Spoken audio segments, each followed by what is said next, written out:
नमस्कार दोस्तों, नवरात्रि के शुभ अवसर पर मैं आप सभी का सादर एवं अभिनंदन करती हूँ। हे माँ दुर्गा के भक्तजनों, आप सभी इस नवरात्रि व्रत कथा को पूरा सुनिएगा। अगर आप सभी इस कथा का पूरा श्रवण करेंगे तो माँ दुर्गा आपके परिवार के सभी सदस्यों के जीवन में खुशियां ही खुशियां भर देंगी। तो चलिए स्टार्ट करते हैं नवरात्रि व्रत कथा। एक बार की बात है, बृहस्पति जी ब्रह्मा जी के पास गए और बोले, हे ब्रह्मा जी, आप चारों वेदों के जानने वालों में सर्वश्रेष्ठ हैं। हे प्रभु, कृपा कर मेरा वचन सुनिए।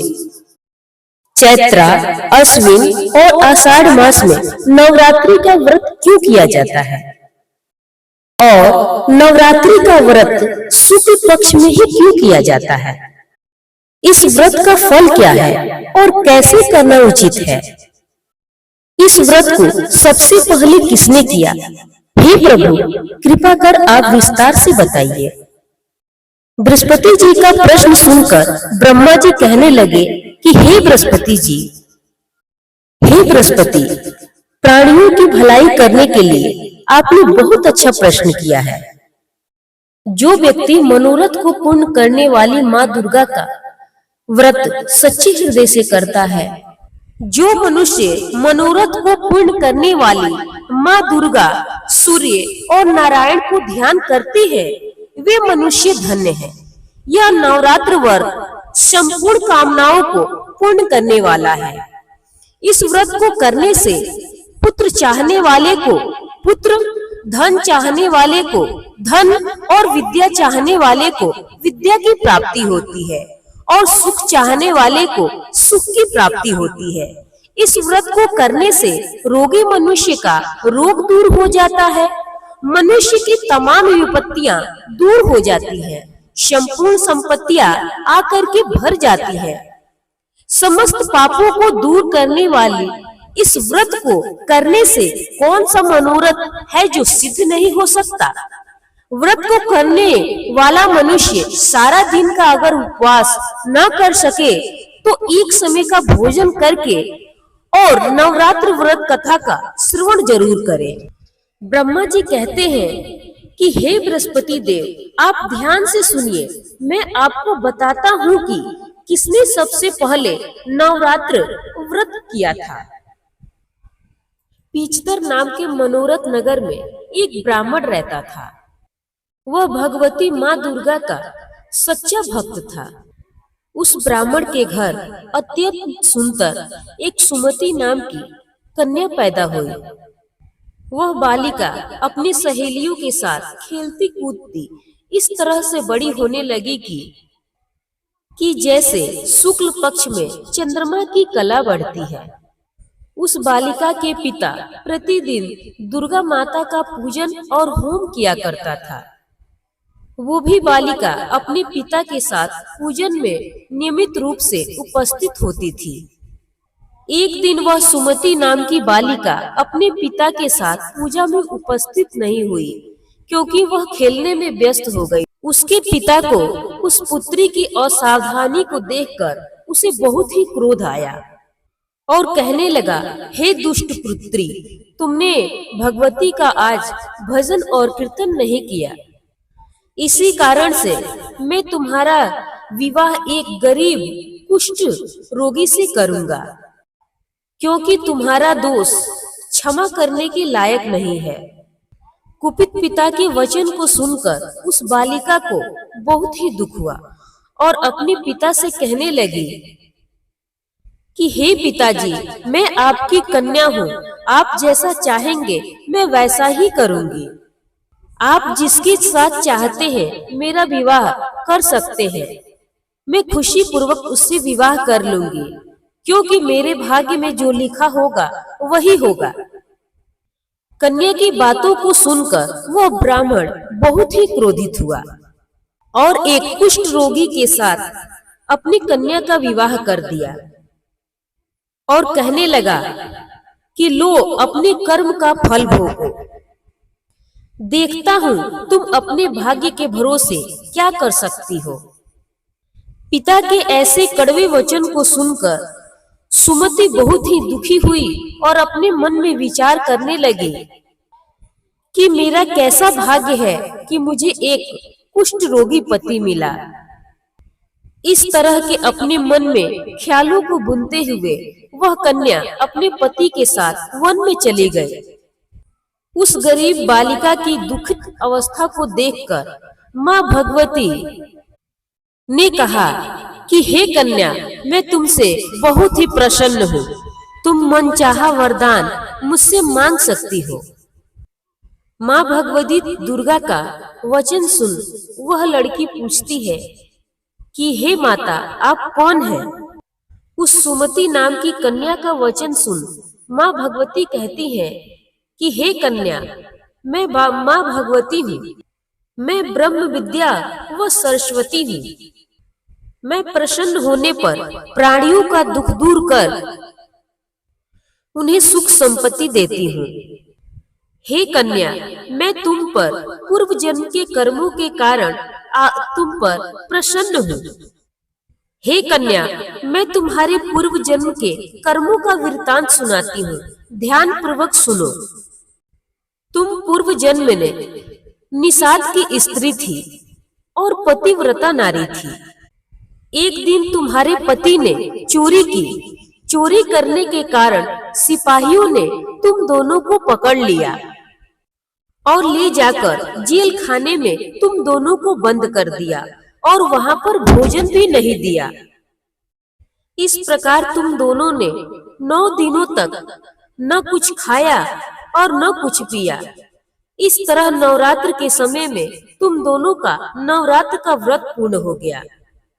पूर्व जन्म में जो तुमसे नवरात्र का व्रत हुआ था, उसी व्रत के कारण मैं प्रसन्न होकर तुम्हें मनवांछित फल का आशीर्वाद देती हूँ। तुम्हारी जो इच्छा हो सो मांगो। इस प्रकार माँ दुर्गा के वचन को सुनकर ब्राह्मणी बोली कि हे माँ दुर्गा, अगर आप मुझ पर प्रसन्न है तो मैं आपको प्रणाम करती हूँ। हे माता, कृपा करके आप मेरे पति का कुष्ठ रोग दूर कर दीजिए। माता ने कहा, ठीक है, तुम्हारे पूर्व जन्म के कर्मों के कारण मैं तुम्हारे पति को कुष्ठ रोग से मुक्त करती हूँ। ब्रह्मा जी बोले। इस प्रकार से माँ भगवती के वचनों को सुनकर वह ब्राह्मणी बहुत ही खुश हुई और बोली, हे माता, मेरे परिवार में सुख शांति भी साथों साथ मुझे दीजिए। माता ने कहा, तथास्तु, तुम जैसा चाहती हो वैसा ही होगा। माता के आशीर्वाद से उस ब्राह्मणी के पति का कुष्ठ रोग दूर हो गया और उसके परिवार में सुख शांति हो गई। वह ब्राह्मणी पति के सुंदर शरीर को देखकर माता की स्तुति करने लगी। हे माता, आप दुर्गति को दूर करने वाली, तीनों लोकों के संताप को हरने वाली, रोगी मनुष्यों के रोग को दूर करने वाली, प्रसन्न होकर मनवांछित वर को देने वाली। हे माता, आप सभी जगत के दुखों को दूर करने वाली माँ जगत जननी हो। हे माँ जगदम्बे, मेरे पिता ने मेरे साथ दुष्ट व्यवहार करके मुझे कुष्ठ रोगी के साथ विवाह कर दिया था। पिता से तिरस्कृत होकर मैं इस वन में भटक रही हूँ। हे देवी, आपने इस विपदा से मेरा उद्धार किया है। मैं आपको बारंबार प्रणाम करती हूँ। मेरी रक्षा कीजिए माता। फिर ब्रह्मा जी बोले, हे बृहस्पति देव। उस ब्राह्मणी पर अत्यंत माता खुश होकर बोली, हे पुत्री, तुम्हारा बहुत ही सुंदर एवं सुशील बालक होगा। ऐसा वरदान देते हुए माता ने ब्राह्मणी से कहा कि जो कुछ भी तेरी इच्छा हो वह मांग लो।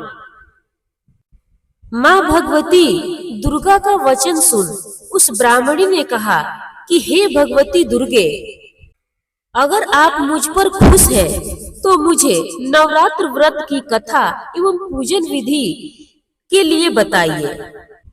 ब्राह्मणी के वचन को सुनकर माँ दुर्गा ने कहा कि हे ब्राह्मणी, तुम्हें संपूर्ण दुखों को दूर करने वाली नवरात्र व्रत की बारे में बताती हूँ। नवरात्र व्रत कथा को सुनने मात्र से ही सारे पाप नष्ट हो जाते हैं और परिवार में सुख शांति बनी रहती है। जिसको आश्विन मास की शुक्ल पक्ष की प्रतिपदा से लेकर 9 दिन तक विधि पूर्वक व्रत एवं कथा का श्रवण करे। यदि दिन भर का व्रत न कर सके तो एक समय का भोजन करे।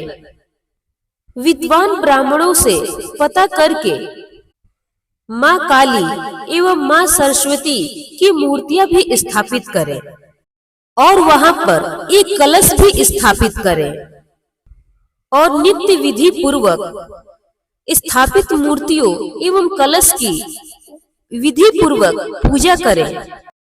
पुष्प से विधि पूर्वक अर्घ दें। जायफल से अर्घ देने पर कृति की प्राप्ति होती है। आंवले से अर्घ देने पर सुख की प्राप्ति और केले से अर्घ देने से आभूषणों की प्राप्ति होती है। इस प्रकार पुष्पों और फूलों से अर्घ देकर यथासंभव विधि पूर्वक 9वें दिन हवन करें और खंड, घी, गेहूं, शहद, गुड़, नारियल, घी, तेल इत्यादि से विधि पूर्वक हवन करें। इन सभी वस्तुओं से हवन करने पर मनवांछित फलों की प्राप्ति होती है। व्रत करने वाले मनुष्यों को विधि पूर्वक नम्रता भाव से आचार्य को प्रणाम करनी चाहिए, जिससे माँ दुर्गा मन चाहे फल की प्राप्ति देती है और आचार्य को यथासंभव दक्षिणा देकर ही विदा करें। इन 9 दिनों में जो कुछ भी दान आदि दिया जाता है, इन 9 दिनों में विधि पूर्वक पूजा पाठ करने, हवन करने से अश्वमेध यज्ञ की फल की प्राप्ति होती है। हे ब्राह्मणी, इस संपूर्ण कामनाओं को पूर्ण करने वाले इस व्रत को विधि पूर्वक घर में ही स्थापित करनी चाहिए। फिर ब्रह्मा जी बोले, हे बृहस्पति देव, इस प्रकार माँ दुर्गा उस ब्राह्मणी को नवरात्र व्रत की कथा एवं पूजन विधि को बताकर अंतर ध्यान हो गए। इस व्रत को विधि पूर्वक इस पृथ्वी पर जो मनुष्य करता है उसे मनचाहा फल की प्राप्ति होती है तथा वह मनुष्य मोक्ष को प्राप्त होता है। फिर ब्रह्मा जी कहते हैं कि हे बृहस्पति देव, ये भगवती देवी माँ सरस्वती एवं माँ काली संपूर्ण लोगों का कल्याण करने वाली है। हे भगवती, आपकी जय हो। हे परमेश्वरी, मेरे द्वारा रात दिन सहस्त्र अपराध होते हैं। मुझे अपना दास समझकर मेरे अपराधों को क्षमा कीजिए। हे माँ दुर्गे, मैं आपका पूजन एवं आपका आवाहन करना नहीं जानती हूँ। हे माँ, मुझे क्षमा कीजिए। हे माता दुर्गेश्वरी, जो मैंने आपकी श्रद्धा पूर्वक भक्ति की है उसे माँ आप स्वीकार करो। हे माँ परमेश्वरी, अगर भूल से भी मुझसे किसी प्रकार की कोई भी गलतियां हो गई होंगी, उसके लिए मुझे आप क्षमा कीजिए तथा आप मुझ पर प्रसन्न होइए। चलिए अब जान लेते हैं व्रत की पूजन विधि।